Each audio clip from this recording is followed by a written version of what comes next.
ಎಲ್ಲರಿಗೂ ನಮಸ್ತೆ. Welcome back to my channel.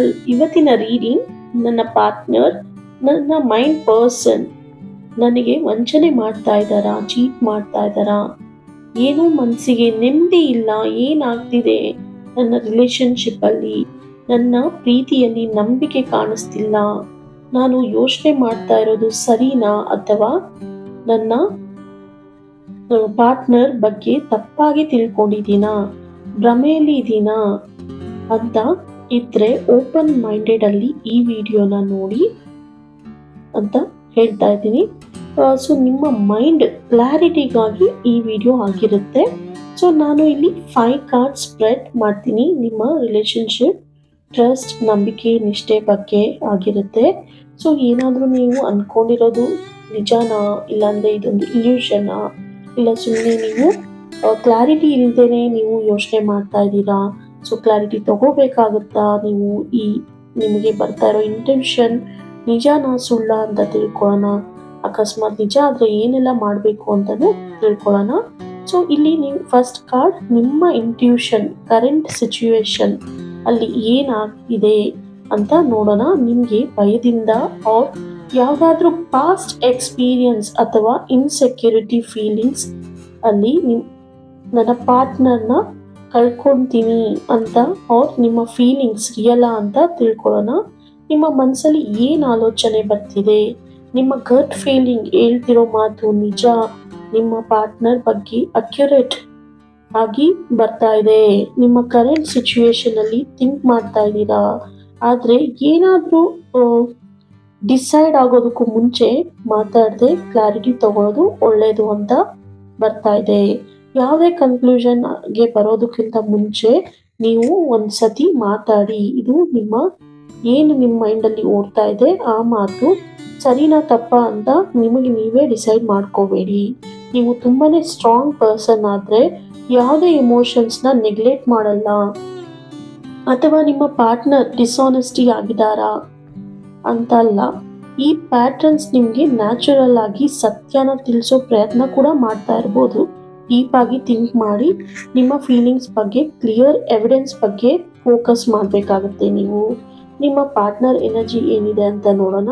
So ನಾನು ನಿಮಗೆ ಬರ್ತಾ ಇರೋ ಥಾಟ್ಸ್ ಪ್ರಾಸೆಸ್ ಏನಾದರೂ ಅದು ಸುಳ್ಳು ಅಂತಾನೂ ಹೇಳೋಕ್ಕಾಗಲ್ಲ. ಇಲ್ಲಾಂದ್ರೆ ಬೇಸ್ಡ್ ಆನ್ ನೀವು ಇವಾಗ ಕರೆಂಟ್ ಸಿಚುವೇಶನ್ ಅಲ್ಲಿ ಯಾವ ಸ್ಥಿತಿಯಲ್ಲಿ ಇದ್ದೀರಾ, ನಿಮ್ಮ ಸರೌಂಡಿಂಗ್ ಸುತ್ತಮುತ್ತಲು ಏನೆಲ್ಲ ಆಗ್ತಾ ಇದೆ, ಸೊ ನೀವು ಅದನ್ನು ನೋಡ್ಕೊಂಡು ಕೂಡ ನಿಮ್ಗೆ ಈ ತರ ಥಾಟ್ ಪ್ರಾಸೆಸ್ ಬರ್ತಾ ಇರ್ಬೋದು. ಇಲ್ಲಾಂದ್ರೆ ನಿಮ್ಗೆ ಏನಾದ್ರು ಕಮ್ಯುನಿಕೇಟ್ ಮಾಡ್ತಾ ಇದ್ರೆ ನಿಮ್ಮ ಪಾರ್ಟ್ನರ್ ಕಡೆಯಿಂದ ಯಾವ್ದು ರೆಸ್ಪಾನ್ಸ್ ಆಗ್ತಾ ಇಲ್ಲ ಅಂದ್ರೆ ಅದನ್ನು ನಿಮ್ಗೆ ಈ ತರ ಥಾಟ್ಸ್ ರನ್ ಆಗುತ್ತೆ. ಅದು ಸಾಮಾನ್ಯವಾಗಿರುತ್ತೆ. ಬಟ್ ಕೆಲವು ಸತಿ ನಿಜಾನೂ ಆಗ್ಬೋದು, ಸುಳ್ಳು ಆಗ್ಬೋದು.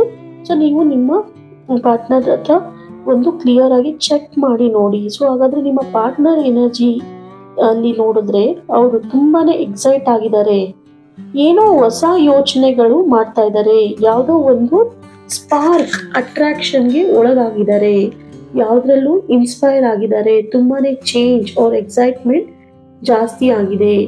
ಸೊ ನಿಮ್ಮ ಪಾರ್ಟ್ನರ್ ಎನರ್ಜಿ ಆಗಿದೆ ಇದು. ಒಂದು ಫ್ರೆಶ್ ಸ್ಟಾರ್ಟ್ ಎನರ್ಜಿ ರಿಲೇಶನ್ಶಿಪ್ ಅಲ್ಲಿ, ಅಥವಾ ಏನೇನೋ ಎಲ್ಲೋ ಬೇರೆ ಕಡೆ ಹುಡುಕ್ತಾ ಇದ್ದಾರೆ. ಸೊ ಅವರು ನಿಮ್ಮ ಹತ್ರ ಎಕ್ಸೈಟ್ಮೆಂಟ್ ಆಗಲಿ, ಅಟ್ರಾಕ್ಷನ್ ಆಗಲಿ, ನಿಮ್ಮ ಬಳಿ ಏನೋ ಅದು ಕನೆಕ್ಟ್ ಆಗ್ತಾ ಇಲ್ಲ. ಸೊ ಬೇರೆ ಏನೋ ಥರ್ಡ್ ಪಾರ್ಟಿ ತರ ಕನೆಕ್ಷನ್ ಆಗ್ತಾ ಇದೆ.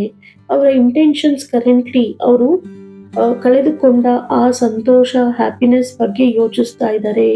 ಚೇಂಜಸ್ನ ಎಕ್ಸ್ಪೆಕ್ಟ್ ಮಾಡ್ತಾ ಇದ್ದಾರೆ, ಎಮೋಷನಲಿ, ಫಿಸಿಕಲಿ, ಅಥವಾ ಡೈರೆಕ್ಷನ್ಸ್ ಚೇಂಜ್ ಮಾಡಬೇಕು ಅನ್ನೋ ಬಗ್ಗೆ ಯೋಚನೆ ಇದೆ. ಡೀಪ್ ಆಗಿ ಆಕ್ಷನ್ ರೂಪಕ್ಕೆ ತಗೊಂಡು ಹೋಗೋಕ್ಕೆ ರೆಡಿ ಆಗ್ತಾ ಇದ್ದಾರೆ.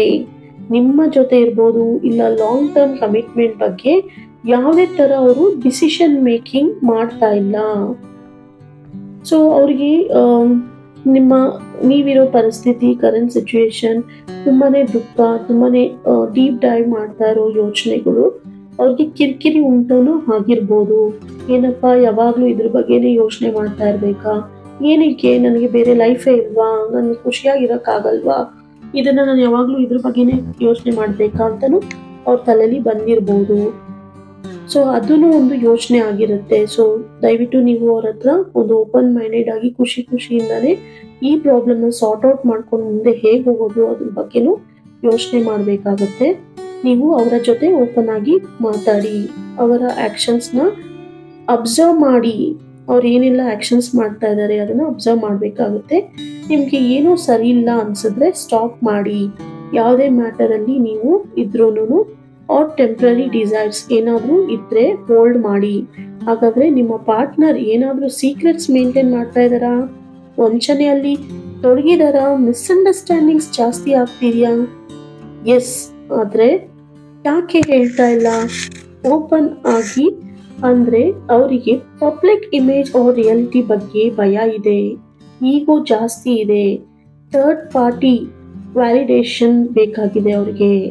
ಸೊ ಏನಾದರೂ ಅವರು ನಿಮ್ಮ ಲೈಫಲ್ಲಿ ಏನಾದರೂ ಡಿಸಿಷನ್ ತಗೋಬೇಕಾದ್ರೆ ಅವರು ಬೇಕು ಅಂತ ಅವರು ನಿಮಗೆ ಚೀಟ್ ಅಥವಾ ಸೀಕ್ರೆಟ್ಸ್ನ ಹೈಡ್ ಮಾಡಿಲ್ಲ, ಆದರೆ ಅವರು ಬೇರೆಯವ್ರನ್ನ ಅಪ್ರೂವಲ್ ತಗೊತಾ ಇದ್ದಾರೆ.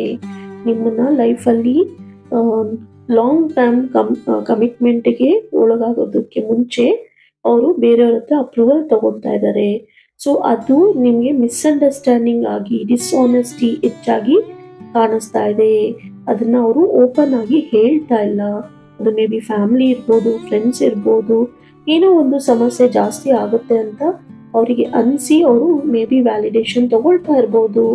ಸೊ ಅದು ನಿಮಗೆ ಬೇರೆ ಥರನೂ ಕಾಣಿಸ್ತಾ ಇರ್ಬೋದು. ಸೊ ನೀವು ಓಪನ್ ಡಿಸ್ಕಷನ್ ಮಾಡೋದು ಅಗತ್ಯ ಆಗಿರುತ್ತೆ.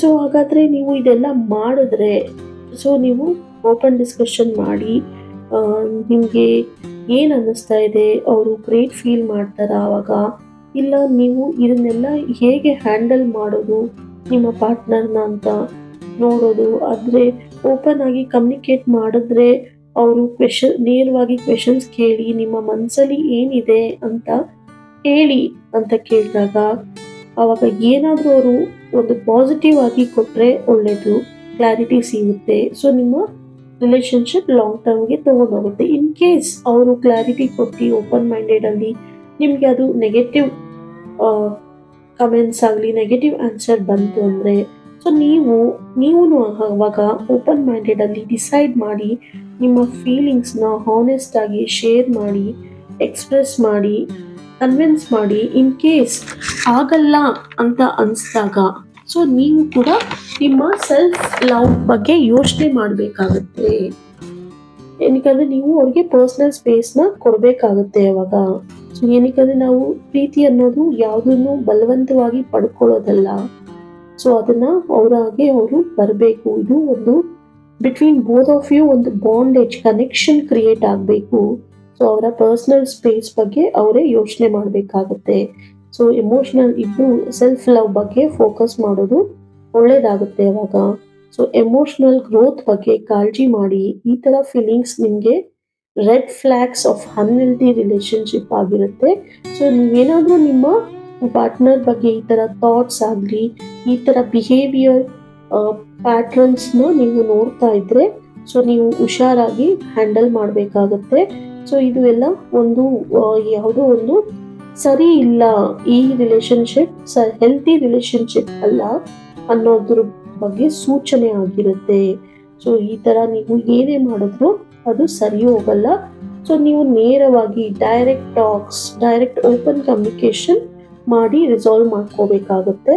ಸೊ ಇನ್ ಕೇಸ್ ಅವರು ಮಾತಾಡಿದಾಗ ಬೇರೆ ಥರ ಅವರ ಮನಸ್ಸಲ್ಲಿ ಪ್ರೀತಿ ಇದೆ ಬಟ್ ಏನೋ ಒಂದು ಸಮಸ್ಯೆಯಲ್ಲಿ ಸಿಗಾಕೊಂಡಿದ್ದಾರೆ ಅಂದರೆ ಒಂದು ಕೂತಿ ಮಾತಾಡಿ ಬಗೆಹರಿಸ್ಕೊಳ್ಳೋದು ಒಳ್ಳೆಯದು. ಇನ್ ಕೇಸ್ ಅವರು ಬೇರೆ ಡೈರೆಕ್ಷನಲ್ಲಿ ಮೂವ್ ಆನ್ ಆಗಿದ್ರೆ ಯೋಚನೆ ಮಾಡಬೇಕು ಆಗುತ್ತೆ. ಹೋಪ್ ಈ ವಿಡಿಯೋ ನಿಮಗೆ ಒಂದು ಒಳ್ಳೆ ಮೆಸೇಜ್ ಕೊಟ್ಟಿದೆ ಅಂತ ಭಾವಿಸ್ತಾ ಈ ವಿಡಿಯೋನ ಇಲ್ಲಿಗೆ ಎಂಡ್ ಮಾಡ್ತಾ ಇದ್ದೀನಿ. ಸೊ ಯಾರಿಗೆಲ್ಲ ಏನಾದರೂ ಕ್ವೆಶನ್ಸ್ ಇದ್ದರೆ ಸೊ ದಯವಿಟ್ಟು ಕಮೆಂಟ್ ಆರ್ ವಾಟ್ಸಪ್ಪಲ್ಲಿ ನೀವು ಕಳಿಸ್ಕೊಳ್ಬೋದು. Thank you for watching.